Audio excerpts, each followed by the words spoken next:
Thank you, Sarah, and thank you to all of you for coming out this evening. So I'm just going to introduce the panel, first of all. So first we have Nicky Morgan, who replaced Michael Gove in the 2014 cabinet reshuffle. Nicky is the current Secretary of State for Education, as well as the Minister for Women and Equalities. She recently announced that that children will be taught a curriculum for life to help them deal with social issues resulting from the internet age. Yvette Cooper is the Labour Shadow Home Secretary and also the Shadow Minister for Women and Equalities. She's best known for speaking out on violence against women, calling for changes in the current legislation dealing with domestic violence. And Jo Swinson is the Liberal Democrat Under-Secretary of State for Women and Equalities. Jo campaigned for shared parental leave for over 6 years before next month's law change, enabling fathers to play a more significant role. This is something I'm particularly relieved about. She believes this will shed outdated stereotypes about who should do what. Thank you all three of you for coming. Pleasure. Now, I've personally got plenty of questions for each of the women individually and all three of them together, but I suspect that the red panel have quite a few. So would anyone want to start the conversation going out here, or would you like me to do it first? Just raise your hand if you have a question you'd like to get going. There at the back. Mm-hmm.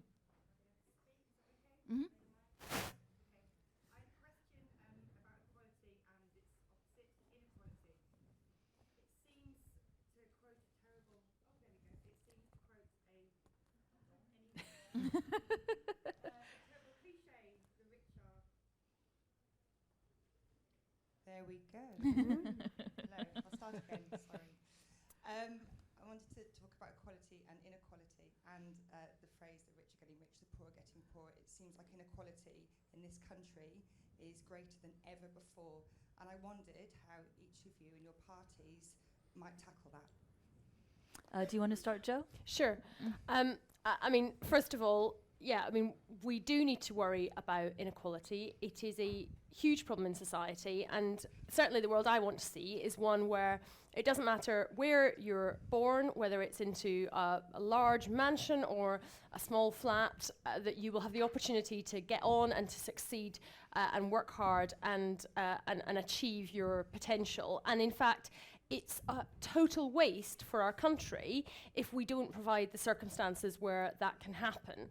And so, although I think it's important that we have policies to address inequality now, and so things like cutting tax for people on low earnings has been a big priority for my party in government, I also think we need to take a long-term approach, because what we want is people to be able to have that social mobility to get on despite their backgrounds. And that's why I think education is just so important. And so we've invested a lot in what we call the pupil premium, which is basically more money in schools for the poorest pupils, because we know there's this huge sort of attainment gap that children from poorer backgrounds, even who are as bright as children from richer backgrounds, will do much less well in terms of educational attainment, and that has a knock-on effect for the rest of their lives. So I actually think that one of the key elements of this is actually about making sure that we get those equal opportunities started in the classrooms by extra support, and indeed to go earlier than that in terms of nursery and early years education, and that's why we've extended early years education to younger children from the most disadvantaged homes. Nicky? Well, thank you very much. Firstly, can I thank Red for hosting tonight's event? I think it's truly encouraging to see you all here, and fascinated. I think all three of us were fascinated to hear your questions, and I suspect that all at some point are Red readers or have been Red readers when we've had time to actually look at magazines. So I think your question is very important, and I think it's very easy always to look at what's not happening, and I think that we do see, though, inequalities narrowing. I think Jo's absolutely right to talk about education, and I certainly feel very passionate about that. Education is the great life transformer, and I think if we give every child the best start in life through their schooling that they are getting, that sets people absolutely on their way. And we do see educational excellence in parts of the country. Here in London, for example, the London challenge that we've seen absolutely is narrowing that inequality between those who are born with more advantages than those who aren't. But what I don't see is that educational excellence everywhere across the country. And that's very much what I would want to do in the next Parliament, is to make sure that regardless of where you're born, we have 70% of children, for example, in Trafford are getting 5 A star to C at GCSE, which is one of the measures that we look at. That's about 32% or 35% in Knowsley, just down the road. And so we can't have those educational inequalities. But also, this time last year, I was preparing for the budget. I was a Treasury Minister. And we do see inequalities in income. That gap is narrowing. We do see there are fewer children, for example, in workless households. You know, having a job is one of the great ways to make a difference and to make sure that household income is there and to provide security for people's families. That's been a great success of this government, has been the job creation. But there is always going to be more to do, and I suspect that's one of the lines you'll hear a lot tonight, is there's been lots of progress over the years under governments, but actually there's still much more to do. And I think you've hit on one of the key issues where we've seen that inequality narrowing, but there is, of course, always more to do. Yvette? Yeah, and I disagree with Nicky because I don't think that we've seen progress made. I think we've seen the clock being turned back, and we've seen widening inequality at a time when millionaires have had tax cuts, and yet we've seen millions of other people being left behind. We've got families who are dependent on food banks in the 21st century, and I just think that is wrong to have so many working people. It's not just those who are in workless households. You've got families who are in work, working, and just struggling to pay their bills, struggling to get by, and who are so much worse off than they were 5 years ago. And I think it is deeply unfair to have a government which turns its back on things like the exploitative 0 hours contracts, or families who are really struggling with juggling multiple jobs at a time when childcare costs are soaring. There are so many areas in which I think we've seen greater injustice and widening problems in terms of women's equality as well, because of the £26 billion that George Osborne has raised in tax and pay and benefit changes over the course of the Parliament, £22 billion of that has come from women, even though women still earn less and own less than men. And I just think that is unfair. So yeah, I think there is a lot we can do about it. For example, we should be increasing the minimum wage. That would help a lot of working women across the country. We should be dealing with getting rid of the exploitative 0 hours contracts. We should be increasing the top rate of tax so that people on the highest incomes pay more. We'd have a mansion tax and put that money into the National Health Service. So many different ways that we can actually address some of the widening inequalities. And also when it comes to education, it's really important to have educational opportunities, but that means more vocational educational opportunities as well, because we've seen the number of apprenticeships drop for young people. I think we should have as many people going into apprenticeships as we have going to university, and that would be a massive increase in opportunities and a massive increase in long-term action to tackle inequality as well. Now, I'm going to ask a question, actually, sticking with equality, but actually about gender equality. Now, this panel is obviously not representative of what the House of Parliament look like. There are still extremely few female MPs, and the UK has one of the worst records in the world in terms of number of women in government. How much do you think that affects the laws that are passed in this country, and how can we change that? Well, yeah, this is not a gender balanced panel, and I can confidently predict there will be angry men on Twitter somewhere saying, "Oh, look, there's no men." As you do when you speak out on gender equality, you do sort of get labelled all sorts of things for daring to suggest women should be equal. Look, I think this is hugely important. I think women's voices do need to be heard, not just at the ballot box, but also, in the House of Commons, in the media as well, and in business, in boardrooms, but also within the cabinet room and in those places of where decisions are being made. And I'll be the first to say my party's record in this, the Lib Dems, it's not nearly good enough to have only 7 women MPs. We did pretty well last time in getting women into seats where we had MPs standing down, but then we didn't win those seats. And we'd have had, with 20,000 extra votes in the right places, we'd have had 9 more women MPs to add to our 7. So, I mean, sometimes, you can put a lot in place, but you still have the unpredictability of elections, which do make it difficult to drive real change, particularly for parties that don't have safe seats. But I mean, I'm very committed to getting more women into politics. We've got a group of women here who've turned up on a Tuesday night to take part in a political debate, and I hope that some of the answer is not just from the politicians on this panel, but it's actually about encouraging and enthusing and inspiring more women out there to get involved in politics in whatever party you feel most strongly aligned to, but to make sure that you can have your say because you can make a difference in politics. But Yvette, how much do you think it matters to have women in government? You know, I come from a country where Sarah Palin was running for vice president, and I don't think if she'd been in power, it would have been that great for women in America. You know, we're in a country where Margaret Thatcher was prime minister, and she was infamously not that great in terms of helping other women, bringing them up. Edwina Curry has spoken about that. How much does it matter to have women in Parliament? I think it does matter. I think you're right that there have been examples, for example, Margaret Thatcher, who I don't think did do enough to help women in a lot of different ways.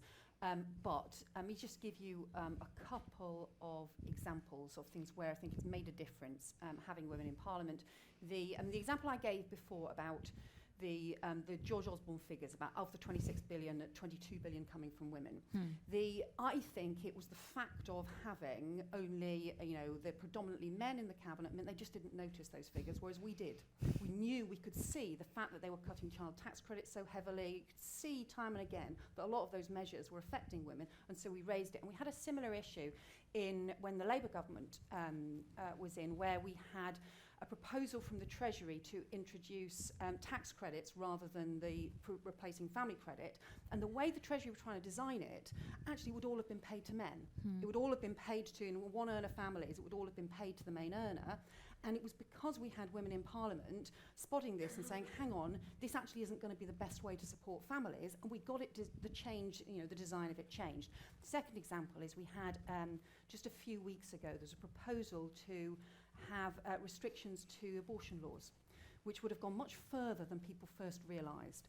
And again, in practice, it was Labour women MPs who first noticed it and first started raising concern about it. But then I talked to Jo about it. We talked to Liberal Democrat women and to Conservative women to make sure people were actually aware of quite how restrictive this new measure would be, and the proposal was defeated.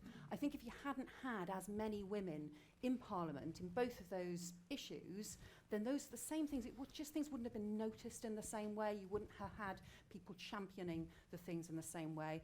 And I think one of the best examples is just Harriet Harman, when she was first elected in the early 80s, asked a question about childcare in Parliament and was sort of roundly dismissed, actually on all sides of the House, for doing so. But now, actually, as a result of Harriet and other women's crusades, childcare is now seen as a mainstream issue of public policy, and that is as a result of having women campaigning in Parliament. Now, Nicky, obviously the Conservative Party has not been so great in terms of so many women MPs, but it really hasn't been bad. We've mentioned Margaret Thatcher, we've got Theresa May, there are plenty of examples.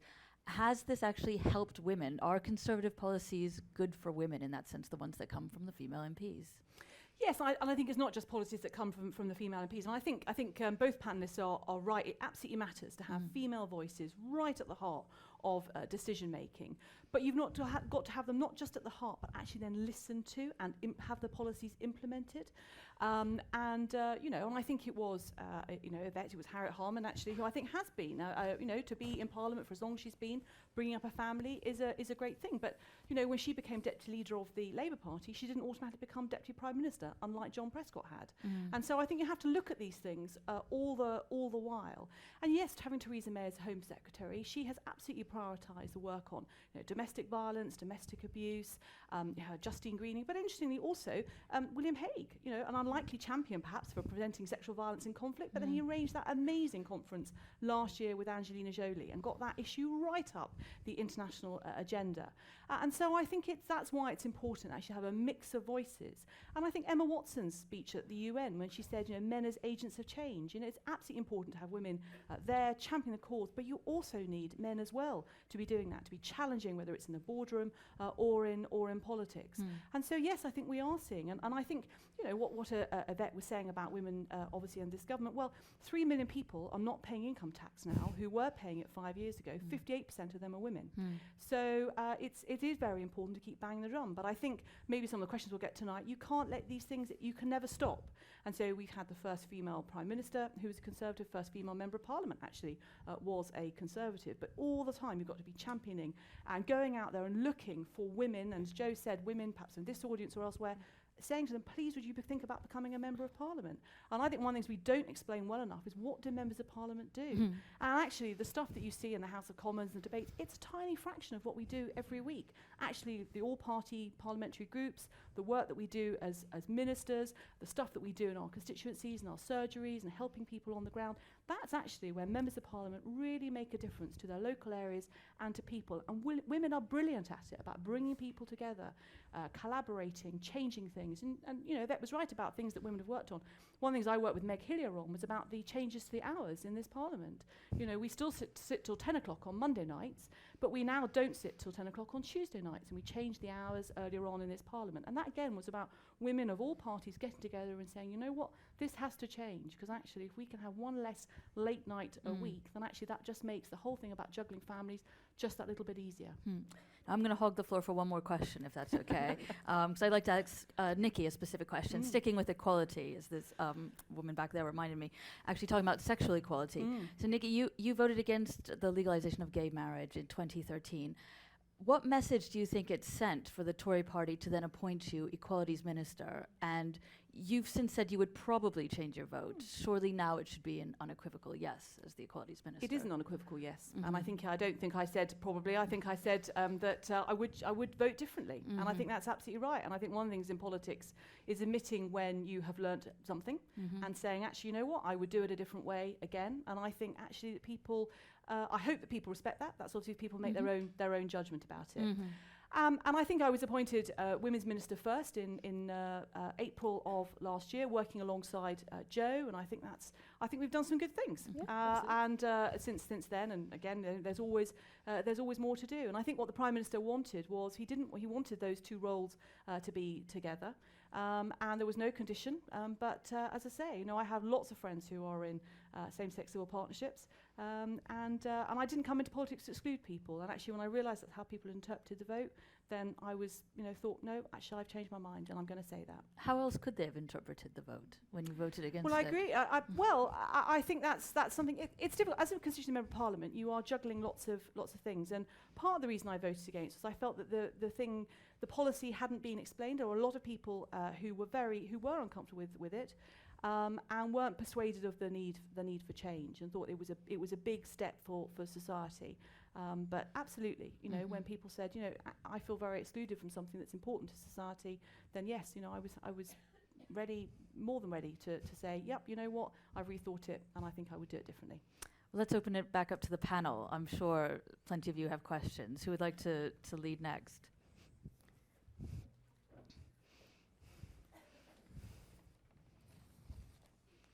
Hello there. The Bailey Review in 2011 made fantastic progress with letting children be children, but I'm still finding that I'm frustrated when I'm buying clothes for my nephew and for my daughter.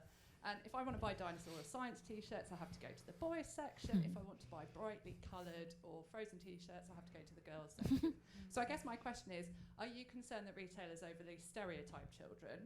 What impact you think this has on children, and what would you do about it? Yvette?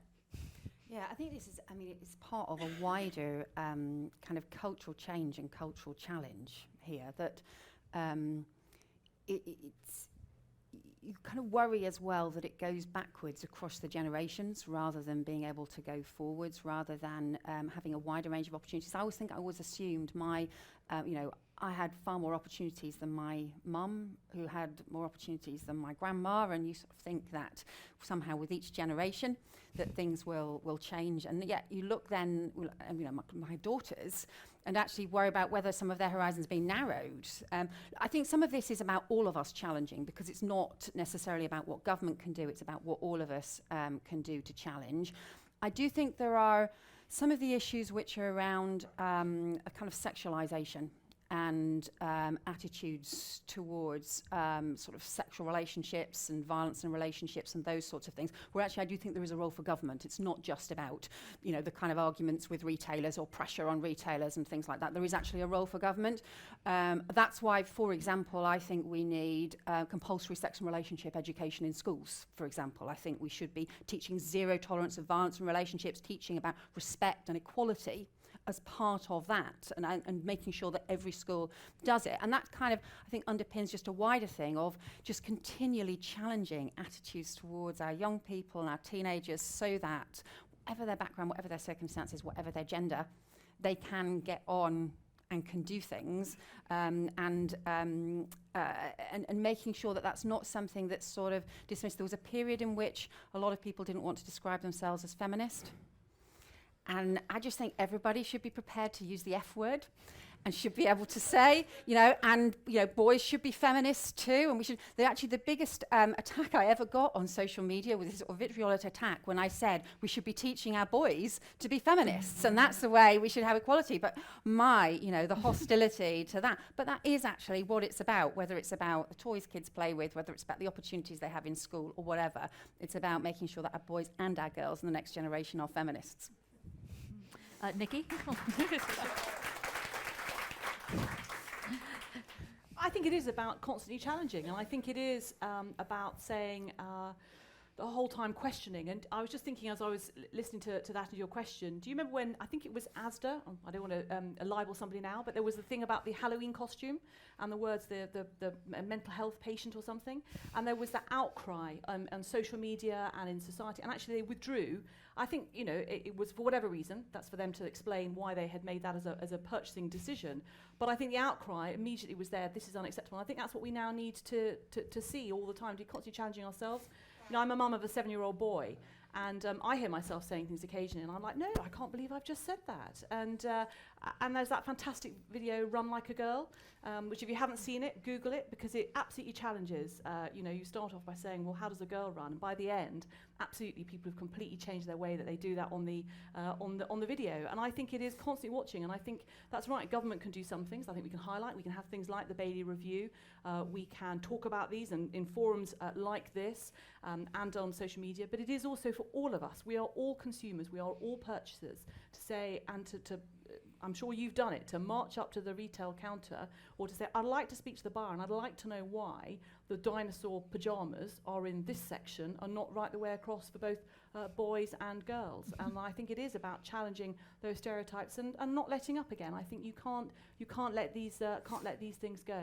And that's the way we are going to change things. Interesting. I think Reg Bailey is there's more work to come actually, and there's he's going to be saying more on this issue. And I think that means that there's plenty more for us to do, whether it's in government in the next Parliament or as a society from about opposition. challenging stereotypes.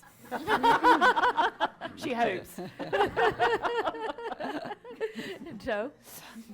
Well, I mean, I've got a 4-year-old niece, and my son is 15 months old. And yeah, I mean, I absolutely share these frustrations as a parent of, going along to buy toys, clothes, and the stereotypes. I'm sure it's much worse than it was when I was growing up.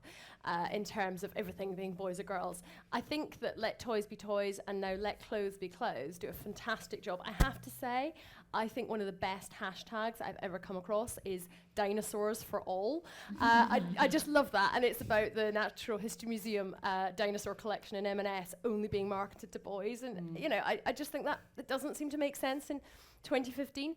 So social media can be a great tool to draw the attention of large companies to that, and often they are quite responsive after a while at least. But I think it is part of a sort of wider issue about stereotyping and about sexism as well. It's not just sort of unconscious, lazy stereotypes. It's also about quite outdated attitudes about what boys and girls can do. And as well as some people just not quite thinking, as I think Yvette said, the kind of Twitter backlash you get shows you just how much misogyny is still out there. When I just, as an aside in a debate, talked about how, actually children should be able to play with the toys they like, and we should be encouraging boys to be nurturing and caring as much as girls, and hey, if they want to play with dolls, why not? My goodness, the nerve that touched. I mean, The Sun had headlines saying, I'm suggesting that every boy should be given a Barbie. And actually, somewhere there were people that felt threatened by the fact that boys might want to play with a doll, and that speaks to something that is more deep-rooted about sexism that still exists in society, and I would say particularly actually in our media.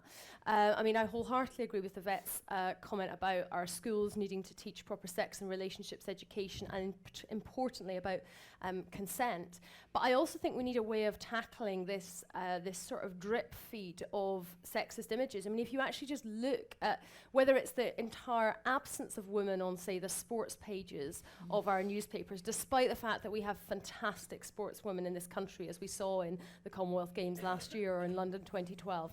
Whether it's the way that sexual violence gets reported and gets often sensationalized and written up in a way that almost seems to be written for titillation purposes sometimes, and whether it's the way that, you know, on the pages of the media, women only seem to be valued generally for how it is that they look, and that has to be a particular perfect way. I worry all of this is sending very damaging signals to the next generation of girls and boys. Now, I don't think it's for government to tell the media what to print, but I mean, I did, you know, really want to see us bring forward a media sexism review by getting an independent reviewer from the journalist media community to look at this issue in more detail and see what might be able to happen. Now, I haven't been able to convince my Conservative colleagues on this. I don't know how Nicky felt about that, but certainly there was certainly opposition from parts of the Conservative Party about doing that. But you know, I think this is a really important issue, and we can't just say, well, that's fine, we'll just let that wallpaper of everyday sexism be the backdrop for our daughters growing up, because that's not right. Nicky, can you give us insight into why the Conservatives were not? Well, Jo knows I support her on this, and but I think it's a question of timing, and I think that unfortunately there's quite a lot of things that PERDA starts in about 10 days' time, and a lot of these submissions unfortunately come up quite late. And actually, if you're going to do them, I think anything in life it's worth doing properly and doing it in a way that's actually going to get a proper response and a review, rather than trying to rush it in the last dying months of the government. What about the sex and relationship education? Well, as you know, it is compulsory in secondary maintained schools, and I have said that I want there to be as much emphasis on the relationship bit. And just because something's compulsory doesn't mean it's taught well. But it's not, the sex and relationship education is not actually part of a compulsory thing for every single school, and it's not also compulsory for all children either, because, I mean, this was something that was due to be brought in as part of the legislation before the end of the last government, which Michael Gove blocked. Now, I'm just really hoping that, you know, now with Michael Gove shunted out of the way, we can have a little bit more kind of sanity in this, because I just think having, you know, it's partly, look, we've got to have the updated guidance. You have had 5 years and not updated the guidance to even include the internet, and at a time when, you know, there is so much pressure, you know, the stuff that they have access to for young people now, and they don't get any proper guidance in terms of, you know, online abuse and pornography and all of those sorts of things. So it's partly updating the guidance, which I know you have said you will do, but we haven't for 5 years. But it's also, please, please, please, make it compulsory for all our schools, make it something that every single one of our young people, boys and girls, should do, so that they learn the zero tolerance of violence in relationships at an early stage. Please, sign up and do it, all three of us now. As you know, just because something is compulsory, it doesn't mean that it's going to be taught properly. And actually what I want to do, I want to see in our schools teachers feeling confident either to teach it themselves, so they're using the right terms and everything else, or alternatively they're bringing people in who, again, and that's where the PSHE Association, which we have given money to, is so important. That's why we've obviously backing the PSHE Association guidance on consent, which has been published last week. And I think what you were saying was you want to make it so compulsory that people can't withdraw their children from the lessons. And actually, I think that at the end of the day, it's heads and teachers and parents absolutely have a role in all this as well, to make sure they're comfortable with what their children are being taught. But it is being taught in most academies and other secondary schools. I have discussions, and often primary schools will be touching on this as well. But again, they will do it often in the right way, because they know their children, they know what they can take. But I think that the best schools up and down the country absolutely are already teaching this. I want to make sure I help them and support them with really great teaching But materials. there's a load that really aren't, well. because they know it's not a requirement to do it, and it's not a sense of obligation on them to do it, and it's not got up-to-date guidance. And so, you know, we know there's so many schools across the country. If you just look at the work Everyday Sexism has done, which has been brilliant on this, just getting examples of some of the sex and relationship education that teenagers still have today. And yeah, it's all right, yeah, you're right, there are some fantastic examples, but there are also some dreadful ones, and because they don't actually feel that it is a requirement from the Department for Education. The Department for Education is not saying to them, this is really important, you've got to do it in every school, it's part of building the resilience of our teenagers. That's exactly what I was saying. Yeah, but it's not following through, because you're not making it compulsory, because every time we've put it forward in legislation, you've voted against it. And actually the Liberal Democrats have voted against it as well. The Tories and the Lib Dems voted against this. We should make it compulsory, because it's just not fair. We've got growing violence in relationships. It's not fair. education, make sure it's taught well. I wholeheartedly agree it should be compulsory, and it isn't something we've managed to win the argument on in government. And I think you'll find lots of Liberal Democrats did vote for it, but those of us in government have to stick with the collective responsibility. How would you deal with the teaching about internet porn in schools? Because that's quite hard for teachers to tackle, and it's something that all kids have access to now in their pockets, basically. I mean, how would you go about with that, Yvette? It is, and look, the approach to it has to be age appropriate, and so it will vary, how you address that for different ages. But I think some of this is, when you see, I mean, one of the cases which was in this sort of everyday sexism report was of a teacher who was talking about, a 13-year-old girl who has a result of having seen videos on some of the boys' phones, now thought that she was terrified of ever having sex because she thought this was something that was going to be painful because the women were in tears and that this was something that was awful. And that was kind of her attitude now to thinking of what is it that's normal in a relationship. And so I think it's actually allowing, teenagers to understand the idea of that a lot of the stuff that is now available and that they have access to on the internet is just not normal and it is exploitative, and it's about power and it's about abuse. And building that teenagers' relationship. I mean, there is obviously things you can do about having parental controls and all of those sorts of things, but look, being honest, as the parent of teenagers, there's a lot of us who have to actually ask our teenagers to tell us how to use the parental controls. So a lot of this has got to, in the end, be about building their resilience and their ability to challenge things and to challenge each other and to challenge things they see on Facebook or Instagram and to challenge their friends as well. And that's how we do it, and that's why I just think schools are so important. It's not just about parents, it's about schools. And it's not just, I don't think it's actually teaching about internet porn, it's almost the antidote to internet porn. Or so teaching how to handle it. Yeah, really. and so they've got the facts and some kind of idea of what normal is, that is not this warped view that they might get from the the mobile phones being looked at in the playground, and in this sort of internet age where that is everywhere and frankly is of a degree that is far more serious and hardcore than the kind of magazines that might have been sort of looked at in several decades ago. I think that there is a really genuine issue here, which is why the consent piece is so important for boys and girls, and also actually, if it can be well done, and I agree quality is key, to facilitate discussions amongst young people about some of the situations they might find themselves in and what the challenges might be and how they can make sure that they negotiate those with confidence and how they can have ownership of their own body and not do anything that they don't want to do and only do what they personally feel comfortable with, and knowing that they have the right to do that. So I just think it's absolutely essential, and it does need to be in all schools and for all children. And Nicky, I was intrigued what you said about parents having a say. Now, obviously, parents have a say in their children's education, but recently there was a story on the John Oliver Show, which is an HBO show, about the idea of parents having a say in sex education in the States. And in the Deep South, where my mother's from, there's obviously a lot of issues about sex education in schools. And they interviewed parents who said that their kids should not be part of this. They did not want their children to have access to sex education in schools because their children shouldn't be thinking about sex at all. Isn't the problem that parents who would say no to sex education, those children are generally the ones who need it most because they're not getting any education at home either? Well, I don't necessarily disagree with that, but I do think at the end of the day, I mean, schools are of course very important, but if we are going to get to the stage where we are going to start taking over as parents and forcing everything else, that's quite a big step to take. And I think that actually, again, as a Conservative, I trust the heads, I trust the teachers, I trust the governors. And actually that relationship between teachers and parents is tremendously important.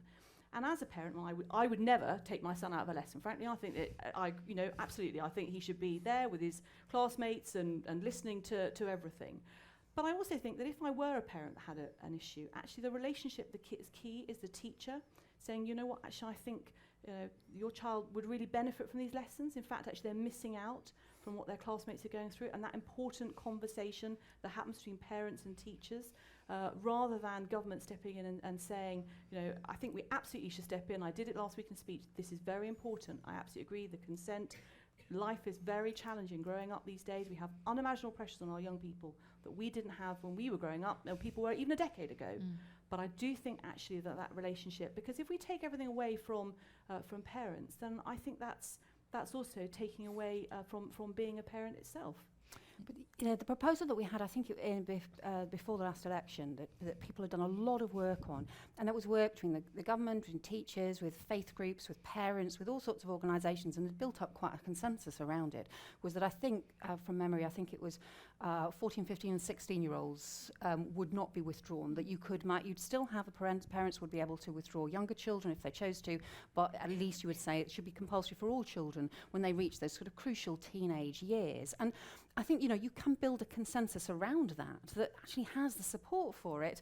And I would just say, I think parents do have an incredibly important role to play, particularly teaching respect and respect for others and respect in relationships. But we also know most teenagers really do not want to know about sex and relationship education from their parents. And so we've also got to recognise that schools, for a lot of teenagers, they would rather be talking about it in schools with teachers than they would with their parents. And that's why you've got to have both. You've got to have that crucial role for schools as well. I don't disagree that schools have a crucial role, but I also think absolutely, as you said, parents have a role, and actually probably a lot of the conversations will happen way before 14, 15 and 16. Now, I'd love to come back to the media sexism thing that Jo brought up earlier, but I've got to ask Yvette, seeing as our last questioner brought up gender stereotyping. Yvette, the pink bus, shall we talk about that? Was that the right colour to choose for a bus to encourage women to vote? Oh, I think it's great fun. We had these really people. We actually had a campaign bus, a women's campaign bus in 2010 in the 2010 election, and nobody knows because it was white. And so, the 2010 election, there was a big problem with the 2010 election that it ended up feeling like it was a very male election.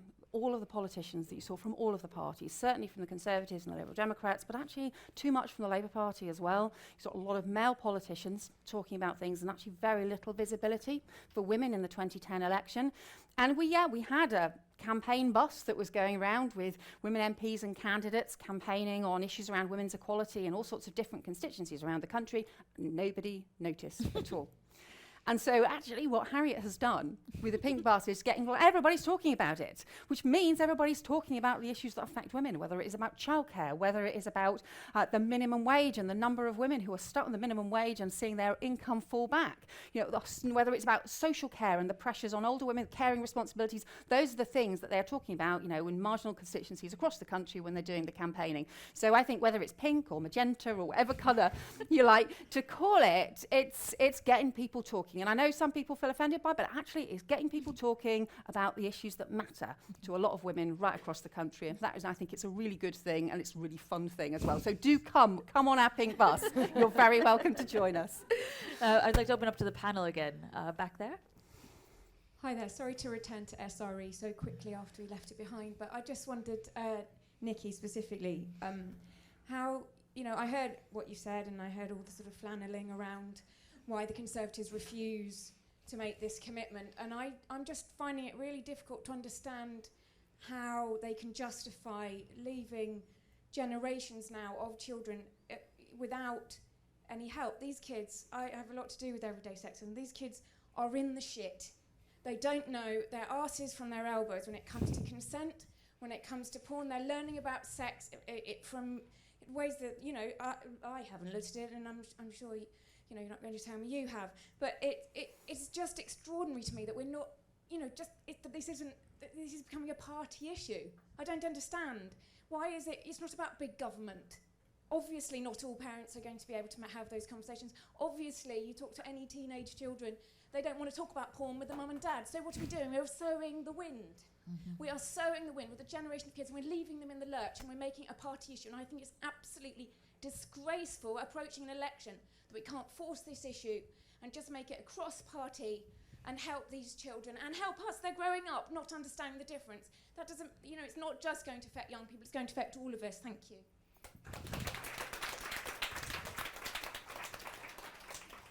Well, look, that's the whole point about having a debate like this tonight, is actually people putting forward their views, and you will think about what I've said and what the others have said when you're casting your ballot, whether it's by post or by person on May the 7th. And I don't think it is. I mean, there is going to be, bound to be, differences of opinions. I mean, education, one of the things I've learned since last July is that everybody has a view on education. Everybody has a view about what schools should be teaching, how they should be teaching it, the conversations they should be having with young people.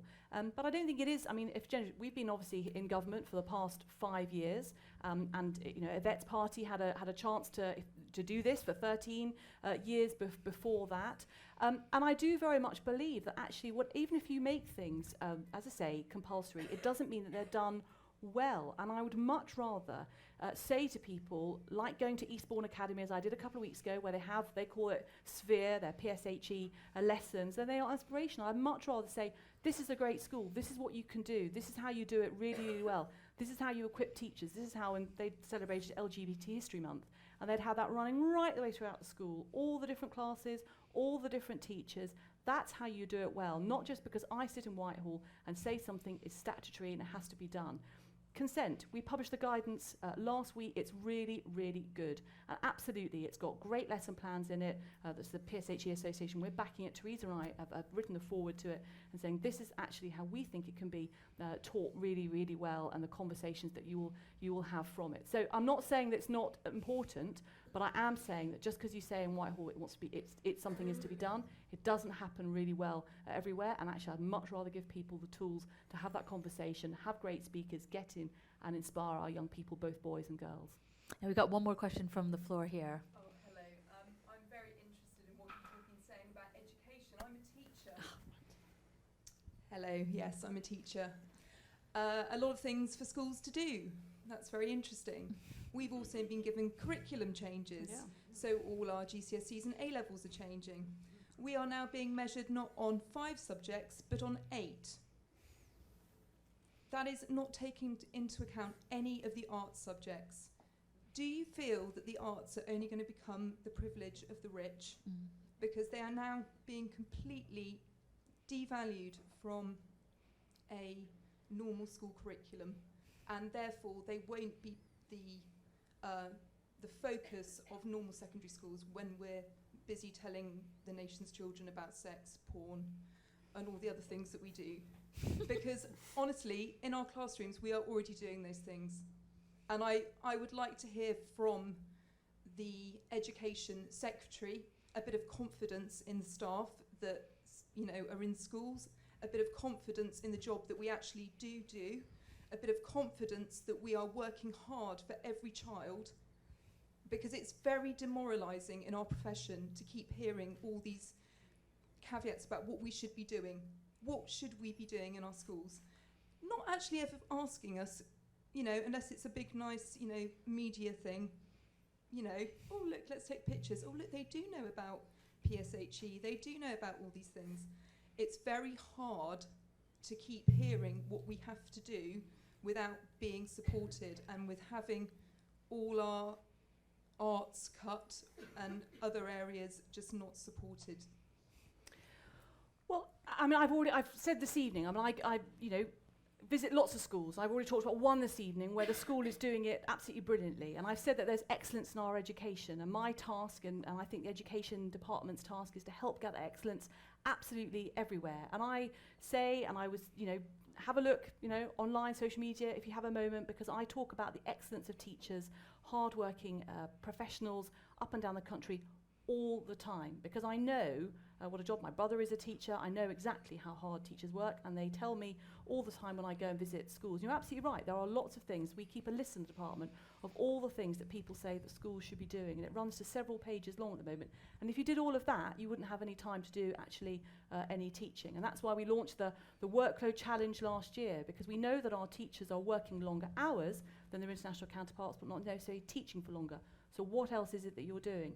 And in terms of the arts subjects, we are moving from measuring those 5 A-star to C's to what we call Progress 8, which is measuring students' progress over these 8 subjects. And arts absolutely can be a part of it. No, I don't want, and I do not expect the arts to become a preserve for only some schools and some people of some income background, because we have just announced all the new arts GCSEs. We've announced investment into arts. Sajid and I did it recently about the importance of all that and the creativity. I talk about character. And again, arts and those sorts of things are incredibly important in terms of building resilience and persistence and grit. But going back to Progress 8, this is about measuring progress of students. It's not about saying we want to, you to focus solely on getting students over some arbitrary CD border. This is about looking at all students in your school and saying, actually, how have we, as a school, helped them to progress? Because that's what students need, and that's what teachers do every day, is they help every child to fulfill their potential. Now, incredibly, we're almost out of time. This has gone so quickly. So just one more question for each of the panelists. A quarter of the Red readers who were polled as part of the 1,000 Red said they still don't know who to vote for. So I want to hear from each of you what your party has to offer Red readers and women in Britain in general. Let's start with Jo. Well, earlier this evening, I spoke about education, which was the reason actually that I joined the Liberal Democrats, was about our priority on education as the way that you provide opportunity, and particularly investing in those early years.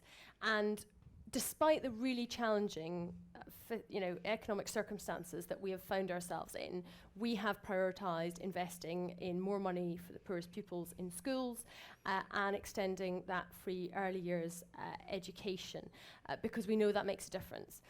But we want to be able to continue going on and doing more of that. But you need to have the strong economy in order to do that. We've got unemployment has fallen sharply, which is great. We've got confidence coming back into the economy, and we are on the right track.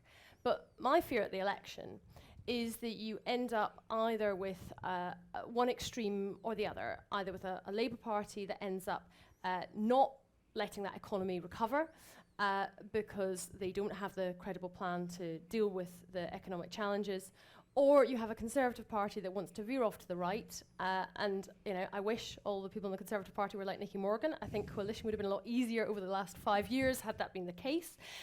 But there are plenty of people in Nicky's party who have very extreme views about trying to rip us out of Europe, about cutting for the sake of cutting rather than because we need to balance the books so that we can get on with ending austerity and then investing again in our public services.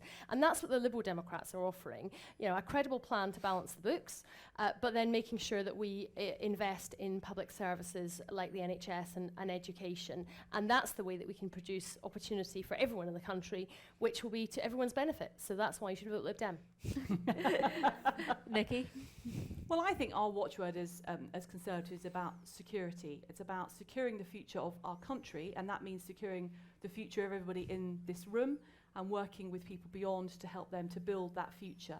And that means basically in terms of education, we've already talked about life transforming. It's about, I think education is about people's future, every child having the best start in life. Many people in this room and outside will want to be homeowners or will be thinking about how they're going to do that. And we absolutely want to help secure people's futures and their families' futures by allowing them the security of owning a home. But it's also about wider issues. I mean, Yvette talked earlier on about the bus and issues women are interested in. I think women are interested in every kind of issue. It doesn't matter. It's not this is a woman's issue, that's a man's issue. Actually, all these things, whether you're talking about the situation overseas or whether you're talking about something much closer to home, we are all interested and passionate about all of that. And so that's why I think the security, building, as Jo has said, a strong economy, which again, if we have a strong economy, we can pay for the things that we care about that most matter to our country. So I think the Conservative Party, we want to work with everybody to build that secure future. And to finish, Yvette? Yeah, just go back to that first question about widening inequality. I don't think we have a strong economy if too many people are being left behind. That means too many talents are being wasted. It means a lot of women's talents are being wasted because we've seen the clock being turned back in too many areas on women's equality. Women have been hit 4 times as hard as men by the decisions that this government has taken. That's turning the clock backwards. And we want to see, a stronger economy in which everybody gets a chance. That means dealing with the 0 hours contracts. It means increasing the minimum wage. It means seeing childcare and social care as part of our economic infrastructure. It's not just about trains and roads. It's about making sure we have a modern economy that everybody can be part of and everybody can share in, rather than so many people being left behind. And it also means supporting our public services, not this extreme approach that means we go back to the 1930s in the public services that we need and depend on, but a more balanced approach. The deficit reduction will bring the deficit down year on year, but also mean we can get more money into our National Health Service, means we can put more money into our childcare, paid for by a levy on the banks, actually have a fairer approach, because I think in the end, this is actually about values. And it's about, yeah, we've got a better plan, we've got specific policies that we can set out, but it's also about the underpinning values, because in the end, we don't believe in leaving people behind, but we also believe when our public services are about supporting people and supporting everybody, because we're stronger if we stand together than if we leave people to sink or swim alone. And I think the Conservative especially approach, but actually the Lib Dem signed up to it every step of the way, was to see these public services as being somehow a bad thing because they make you dependent. Actually, for a lot of women, we know in our lives, public services, whether it's about childcare or a good health service or education, is what gives us independence, to be able to go out to work and juggle family life, to be able to support our families and be part of a strong and thriving economy. And that's why I think our plan is for a better future, more confident future that every single one of us, women and men and children, can all be a part of. Thank you so much to all of you for coming, and thank you so much to the panel. Can I ask you all to wait in your seats, first of all, while the ministers leave? But otherwise there will be a massive crush. Do you know, Hadley, can I just sort of say one thing? Just actually, because I was going to say at the beginning, when you talked about who was doing the women equality, we've obviously got Gloria Di Piero is doing our women equality stuff, and she has just done some fantastic stuff as part of her campaigning on equal pay, and to get the government to actually finally bring in the measures on equal pay disclosure. So I just wanted a final, because I should have mentioned Gloria earlier, tribute to Gloria. Noted. Grania, typical. And there will be drinks outside in the reception as well with two of the ministers. I think Jo has to rush off, though. But thank you all so much for coming. Well done. Thank you. Great stuff. Very good. Thank you. So I think you've got a lot. I do. I'm Very, very much. Presenting an award over at Park Lane at 7:40. Yes, I've got to go. Well, I've got to go because I've got my mother's 70th birthday today. Oh,